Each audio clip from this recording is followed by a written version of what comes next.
Hi friends, welcome to our channel. I am Shripad Naik and you are watching Electrical Academy.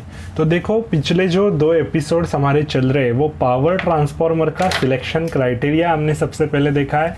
उसके बाद हमने देखा है कि पावर ट्रांसफार्मर अलग अलग टाइप के अलग अलग रेटिंग के होते हैं। उसमें से मोस्ट कॉमन रेटिंग जो है मोस्ट कॉमन एमवीए रेटिंग जो डिस्ट्रीब्यूशन पावर यूटिलिटी में यूज़ होती है वो हमने देखा। बाद में हमने देखा कि पावर ट्रांसफार्मर का जो शॉर्ट सर्किट करंट रेटिंग वो क्या रहता है, मतलब शॉर्ट सर्किट करंट कितना फ्लो होगा अगर पावर ट्रांसफार्मर के नज़दीक फॉल्ट आता है तो वो हमने डिस्कस किया।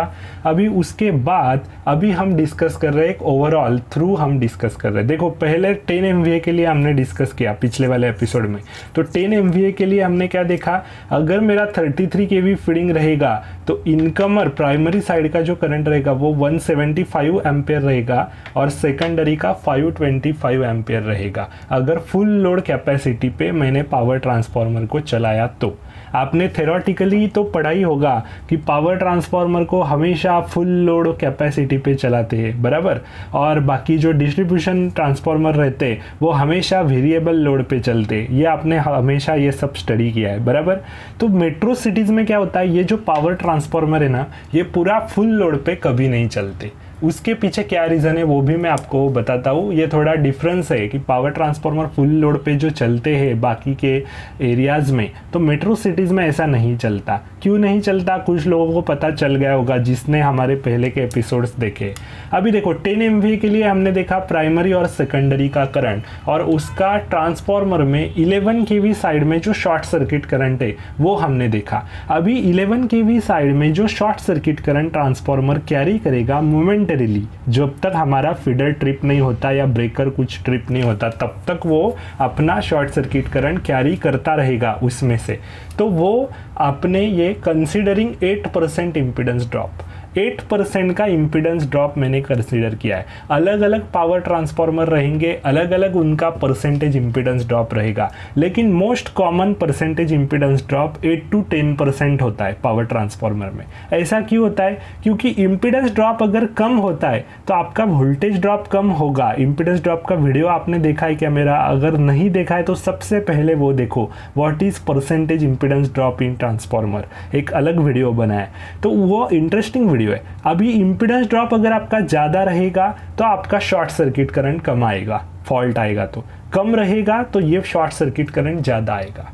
लेकिन परसेंटेज इम्पीडेंस ड्रॉप अगर ज़्यादा है तो वोल्टेज भी उतना वो ड्रॉप करेगा, वो एक लॉस होगा। मतलब कुछ ना कुछ पाने के लिए कुछ खोना पड़ता है। तो हमें शॉर्ट सर्किट करंट की रेटिंग कम करनी है, मतलब शॉर्ट सर्किट करंट कम गुजारना है ट्रांसफार्मर में से, तो वोल्टेज ड्रॉप के साथ हमें कॉम्प्रोमाइज़ करना पड़ेगा। अगर वोल्टेज ड्रॉप कम करना है फुल लोड कैपेसिटी में तो हमें शॉर्ट सर्किट करंट के साथ कॉम्प्रोमाइज़ करना पड़ेगा। तो डिस्ट्रीब्यूशन पावर यूटिलिटी हमेशा कॉम्प्रोमाइज़ करती है वोल्टेज ड्रॉप के साथ, शॉर्ट सर्किट करंट के साथ कोई कॉम्प्रोमाइज़ नहीं करता। शॉर्ट सर्किट करंट बहुत कम हुआ तो हमारा फायदा है, बराबर है, क्योंकि ये सब जो करंट है ना ये transformer as well as underground cable में से ऊपर गुजरता है। जब तक हमारा कोई ट्रिपिंग मतलब फीडर ट्रिप नहीं होता तो कुछ माइक्रो सेकंड के लिए जो शॉर्ट सर्किट करंट गुजर रहा है ना वो हमारा केबल डिग्रेड कर रहा है, बराबर। जो भी केबल हमने डाला है अंडरग्राउंड केबल, ओके। और अंडरग्राउंड केबल डालना ये बहुत ही डिफ़िकल्ट टास्क होता है, सबसे महंगी चीज़ होती है अंडरग्राउंड केबल, बराबर। और वो डालने के लिए जो कॉस्ट लगता है ना वो भी बहुत रहता है, ओके। अगर आपको सीधा सिर्फ 1 मीटर आपको ये करना है, केबल ले करना है, तो केबल ले करने के लिए आप एक्सकैवेशन करेंगे, 1 मीटर आपको एक्सकैवेट करना है तो उसका आपको 10,000 रुपये देना पड़ता है। जो भी आपका रहता है ना तो उसको मतलब आपका सिटी का जो देखते हैं सब, तो आपका म्यूनसिपालिटी रहता है सिटी का, उनको आपको पैसा देना पड़ता है किसी यूटिलिटी को। इतना आसान चीज़ नहीं है एक्सकैवेशन करना। एक्सकैवेशन के लिए परमिशन लगता है, परमिशन मिलने के बाद उतना कॉस्ट भी लगता है। बाद में आप केबल ले कर सकते हैं, तो केबल का अलग से कॉस्ट, एक्सकैवेशन का अलग से कॉस्ट, या और आप जो लोग लगाएंगे एक्सकैवेशन करने के लिए उनका अलग से कॉस्ट, लेबर चार्जेस, सब कुछ मिला के पावर डिस्ट्रीब्यूशन यूटिलिटी को सोचना पड़ता है। ठीक है, तो अंडरग्राउंड केबल को बचाना बहुत इंपॉर्टेंट है हमारे लिए। अभी मैं आपको एक क्वेश्चन पूछता हूँ, सपोज आपको किसी ने कहा कि पावर ट्रांसफार्मर एंड केबल दोनों में से आप किसको ज़्यादा इंपॉर्टेंस देंगे। आप पावर ट्रांसफार्मर को ज़्यादा इंपॉर्टेंस देंगे कि केबल के लोडिंग को ज़्यादा इंपॉर्टेंस देंगे। तो कुछ लोग कहेंगे पावर ट्रांसफार्मर लोडिंग को हम ज़्यादा इंपॉर्टेंस देंगे, कुछ लोग कहेंगे केबल लोडिंग को। इसका एग्जैक्ट आंसर है केबल लोडिंग को आप ज़्यादा इंपॉर्टेंस देंगे। क्यों? उसका रीज़न है क्योंकि पावर ट्रांसफार्मर को हर एक टाइप का प्रोटेक्शन रहता है, उसका हर एक टाइप का प्रोटेक्शन रहता है। इसमें अगर कुछ फॉल्ट आता है डिफरेंशियल रिले एक्टिवेट होता है, नहीं तो बकोल्स प्रोटेक्शन है, बकोल्स रिले है, पीआरवी रिले है, बाद में ओएसआर है, ऑयल सर्ज रिले है, सब रिले यहाँ बिठाए गए हैं पावर ट्रांसफार्मर को प्रोटेक्ट करने के लिए। तो किसी भी प्रकार का फॉल्ट होता है तो ये तुरंत ट्रिप होता है, बराबर। तो पावर ट्रांसफार्मर बहुत ही महंगी चीज़ है और उसका प्रोटेक्शन भी बहुत तगड़ा है। लेकिन केबल का कैसा है? केबल को कुछ प्रोटेक्शन नहीं है। केबल में अगर फॉल्ट आता है तो सिर्फ आपका वो फीडर, पर्टिकुलर फीडर ट्रिप होगा। लेकिन केबल में से जो शॉर्ट सर्किट करंट गुजरेगा वो बहुत ही ज़्यादा मात्रा में रहेगा और अंडरग्राउंड केबल ज़्यादा से ज़्यादा अगर डिग्रेड होंगी तो बाद में ये केबल आपके कुछ काम की नहीं रहेगी, आपको दूसरी केबल डालनी पड़ेगी। अगर ज़्यादा फॉल्ट्स आए, ये केबल में जॉइंट्स रहते हैं, बहुत सारे जॉइंट्स रहते हैं, अगर एक फॉल्ट आता है तो आप जॉइंट्स मारेंगे केबल को, क्योंकि आपकी केबल कहीं तो कट रहेगी। तो दोनों का एक जॉइंट मारेंगे तो एक एक जॉइंट बना, बाद में दूसरा बना, बाद में तीसरा बना, ऐसे जॉइंट्स बढ़ते जाएंगे इस केबल में अगर फॉल्ट आएंगे तो एक टाइम ऐसा आएगा कि इतने जॉइंट्स हो गए कि अभी आपको केबल ही रिप्लेस करनी पड़ जाएगी। तो केबल को रिप्लेस करना इतना सीधा बात नहीं है, इतना बड़ा एक्सकैवेशन फिर से करना पड़ेगा। तो सबसे ज़्यादा आपको देखना है केबल की तरफ, केबल को आपको बचाना पड़ता है। पावर ट्रांसफार्मर को उसका खुद का इतना तगड़ा प्रोटेक्शन है कि उसको हमें देखने की ज़रूरत नहीं पड़ती, लेकिन केबल के बारे में हमें सोचना पड़ता है कि ज़्यादा से ज़्यादा फॉल्ट अगर उस पर आएगा तो हमें उसका दिक्कत आता है, बराबर। तो अंडरग्राउंड केबल की तरफ हमें सोचना पड़ता है। तो underground cable is very important as compare to power transformer, क्योंकि ये भी इंपॉर्टेंट है लेकिन उसका खुद का प्रोटेक्शन बहुत तगड़ा है। अभी देखो 10 MVA का मेरा पावर ट्रांसफार्मर है, 33 kV फीडिंग है, 175 एम्पियर वो कैरी कर रहा है प्राइमरी में और सेकेंडरी में 525 कैरी कर रहा है। अगर मैंने 22 kV फीडिंग बिठाया तो 262 एम्पियर कैरी करना पड़ेगा। उतना फुल लोड का जो करंट है वो सेकेंडरी में अगर ड्रॉ करना है तो केबल भी मुझे फिर तगड़ी बिठानी पड़ेगी और कुछ फ़ायदा नहीं होगा। अगर मुझे 33 kV फीडिंग बिठा के इतना कम करंट में ज़्यादा मैं ड्रॉ कर सकता हूँ ट्रैफो ब्रेकर में से, तो फिर मैं यही फीडिंग बिठाऊंगा 33 kV की, अगर मेरे पास अवेलेबल हो तो। अगर मेरे पास खुद का मेरा कुछ EHV स्टेशन है या फिर दूसरा कोई EHV स्टेशन नज़दीक है जो मुझे 33 kV का फीडिंग दे रहा है, तो 33 kV केबल डाल के मैं मेरा काम निपटा सकता हूँ। 20 MVA का, 16 का, 25 का और 35 का अलग अलग MVA के लिए अलग अलग रेटिंग्स यहाँ आपको शो किए हुए हैं। ये सब आप कैलकुलेट करके भी देख सकते। अभी मुझे एग्जैक्टली यहाँ क्या बताना है वो मैं बताना चाहता हूँ। मान लो मेरे पास दो ऑप्शन है, बराबर। वैसे तो ऑप्शंस बहुत है लेकिन जनरली XLPE केबल्स हम यूज़ करते हैं ये इनकमर केबल के लिए। तो 300 स्क्वायर mm का केबल रहेगा तो वो उसका फुल लोड कैपेसिटी रहता है 300 एम्पियर। लेकिन हम हमेशा केबल 80% पे चलाते। कोई भी यूटिलिटी सोचता है केबल के बारे में, क्यों सोचता है अभी आपको पता चल गया। तो 80% लिमिट इसका 240 एम्पियर है और 400 स्क्वायर mm का जो केबल है इसका 80% लिमिट 272 एम्पियर है। 80% के नीचे क्यों चला रहे? क्योंकि केबल का जो लाइफ है वो जो लाइफ रहता है वो तो है ही केबल को, XLPE केबल वो 50 साल आपका लाइफ रहता है। लेकिन due to ageing, due to various factors आपका जो एम्पियर कैपेसिटी रहता है ना केबल का वो दिन बाय दिन घटते जाता है। तो पहले से ही हमने अगर 80% लोडिंग उसको लगा दिया तो हमारा केबल ज़्यादा से ज़्यादा टिकेगा, ज़्यादा से ज़्यादा उसका लाइफ बढ़ेगा। अगर किसी ने कहा XLPE 50 साल के लिए, अगर हम 80% में चलाएंगे पहले से ही तो उसका लाइफ 60-70 साल भी हो सकता है। तो 80% लोडिंग ये कंसिडर करना पड़ता है। बहुत सारी यूटिलिटीज़ 80 या 90% लोडिंग तक जाती है, कोई भी 100% तक यूटिलाइज नहीं करता केबल को।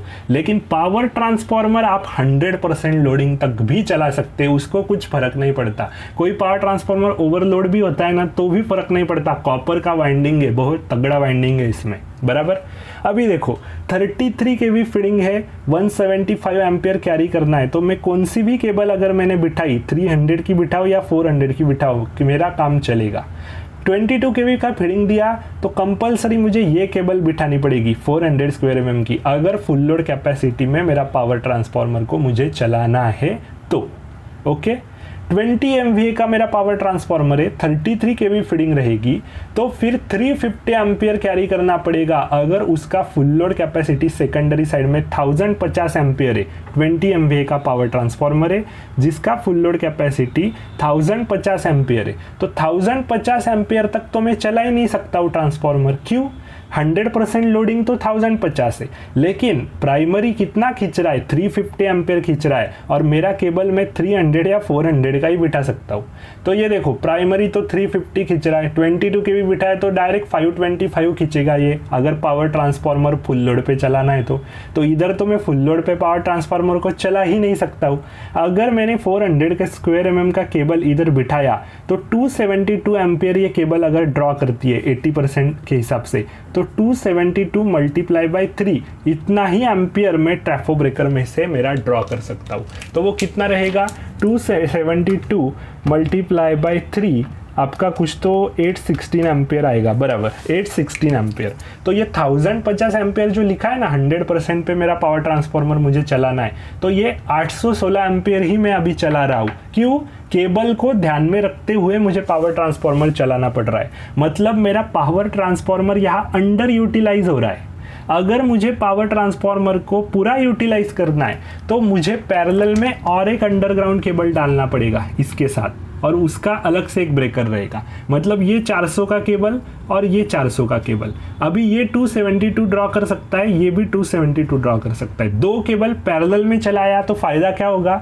मेरा लॉसेस भी बहुत कम आएगा, क्योंकि पैरेलल में आपका रेजिस्टेंस घटता है, नेटवर्क एनालिसिस में आपने पढ़ा ही होगा, तो लॉसेस भी बहुत कम होगा और मेरा पावर ट्रांसफार्मर में फुल लोड पे चला सकता हूँ। तो पावर ट्रांसफार्मर अगर अंडर यूटिलाइज हो रहा है आपका, तो यूटिलिटी विचार करती है, कुछ सोचती है यूटिलिटी कि अलग एक केबल में पैरेलल में उसके साथ अगर डाल दूं तो मेरा पावर ट्रांसफार्मर भी मेरा यूटिलाइज होगा और केबल भी मेरी ओवरलोड नहीं होगी, बराबर। ये हुआ 20 MVA का, 13 किलो एम्पियर उसका short circuit capacity, short circuit current वो कैरी करेगा अगर 8% इंपीडेंस ड्रॉप कंसिडर किया तो। कम किया तो ज़्यादा करेगा, ज़्यादा कंसिडर किया इंपीडेंस ड्रॉप तो और कम करंट वो खींचेगा, शॉर्ट सर्किट करंट। 16 MVA का पावर ट्रांसफार्मर का ये है, 25 का ये है। अगर 35 का, अभी एक और हम एग्जाम्पल के तौर पर ये सोचते, अभी देखो 35 MVA का पावर ट्रांसफार्मर मुझे यूटिलाइज करना है, मेरे पास ये दोनों केबल है। क्या फ़ायदा होगा? अगर 240 का या फिर 272 एम्पियर मैंने कैरी किया तो फिर तो मैं 816 ही ड्रॉ कर सकता हूँ, लेकिन उसका फुल लोड कैपेसिटी कितना है? 1839 एम्पियर, इतना उसका कैपेसिटी, 1839 एम्पियर इतना कैपेसिटी इसका 35 MVA अगर मैंने इधर बिठाया तो। लेकिन केबल तो उतना ड्रॉ नहीं कर पा रही है, तो पैरेलल में केबल डालो, अगर वो किया तो वो भी कर सकते। नहीं तो अगर मेरा खुद का extra high voltage receiving station है तो उसके ब्रेकर को मैं डायरेक्ट मेरा ट्रांसफार्मर अगर कनेक्ट कर दूं 35 MVA का तो मेरा फ़ायदा होगा। फिर मुझे ये केबल नहीं डालनी पड़ेगी, direct extra high voltage station को मैंने मेरा ट्रांसफार्मर जोड़ दिया। उसका जो फीडर्स निकलेंगे ना बाहर, एक एक फीडर वो निकलेगा 220/33 kV में से 33 kV के आउटलेट उसके रहेंगे और 33 kV फीडर एक एक बाहर निकलेगा। तो उस 33 kV फीडर जो बाहर निकलेंगे उसमें एक जो आउटलेट रहेगा उसको मैं मेरा डायरेक्ट कनेक्शन कर दूंगा पावर ट्रांसफार्मर का। उसका क्या फ़ायदा होगा?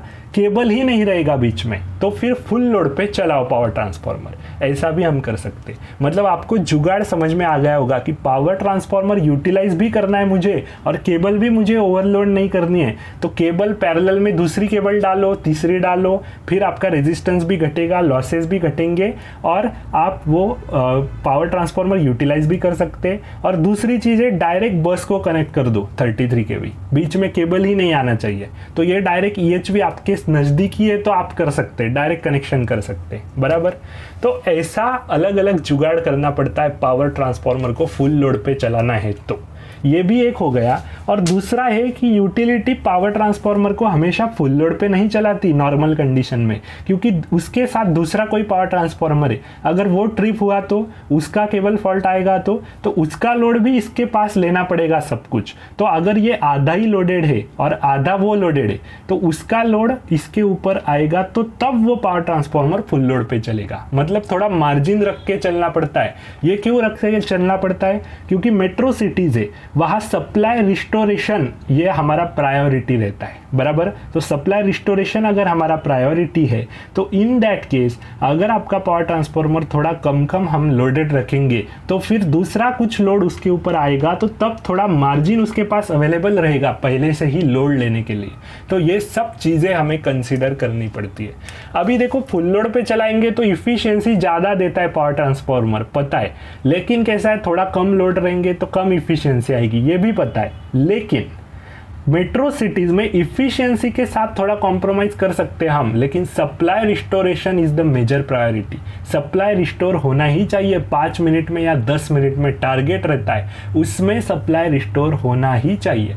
तो फिर थोड़ा अंडर यूटिलाइज करते हैं, मतलब पावर ट्रांसफार्मर थोड़ा कम लोडेड रखेंगे, दूसरा कुछ फॉल्ट आएगा तो उसके ऊपर ही लोड आने वाला है, उसको पता है, बराबर। तो ऐसा सब फैक्टर्स देख के हमें कंसिडर करना पड़ता है। तो हर एक रेटिंग्स के लिए हमें पावर ट्रांसफार्मर का full load capacity as well as cable में उतना करंट जाने वाला है, प्राइमरी का बाय डिफॉल्ट केबल में उतना जाने वाला है, तो उतना वो कैरी कर पाएंगी या नहीं ये भी देखना पड़ता है। और ये सब देखने के बाद फिर पावर ट्रांसफार्मर को सिलेक्ट किया जाता है। तो ये सब आपको अच्छे से समझ में आ गया होगा। ये इंटरेस्टिंग सीरीज चल रहा है। जो लोग टेक्निकली पूरा अपना नॉलेज उनको बढ़ाना है, इलेक्ट्रिकल में, कोर इलेक्ट्रिकल में जॉब करनी है, तो उनके लिए ही ये वीडियो है। उनको ही इसके बेनिफिट्स आएंगे और इंटरेस्ट आएगा। ये कैसा है, इंटरेस्ट लेने वाली चीज़ है। आप इंटरेस्ट लेंगे तो आपका फ़ायदा है, ठीक है। मिलते हैं अगले वाले एपिसोड में, तब तक के लिए goodbye and thank you very much.